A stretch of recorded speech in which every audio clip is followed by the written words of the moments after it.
बांदीपोरा के अरहंगाम जंगल इलाके में आतंकियों से मुठभेड़, एक आतंकी मारा गया, सुरक्षा बलों का ऑपरेशन जारी।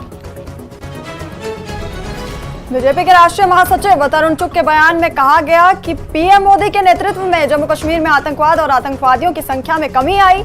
पाकिस्तान का गाना गाने वाले अब्दुल्ला और मुफ्ती परिवार को मिली मिसाल।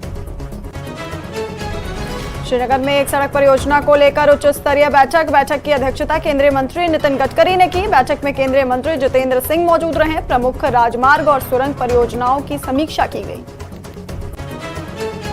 बीजेपी ने आगामी विधानसभा चुनाव के लिए जी किशन रेड्डी को प्रभारी बनाया है। महाराष्ट्र, हरियाणा, झारखंड और जम्मू कश्मीर में चुनाव होने वाले हैं। केंद्रीय मंत्री जी किशन को जम्मू कश्मीर की जिम्मेदारी सौंपी गई है। रेलवे ब्रिज पर इलेक्ट्रिक इंजन का परीक्षण लगातार चल रहा है। प्रधानमंत्री नरेंद्र मोदी 10 जुलाई को ब्रिज का दौरा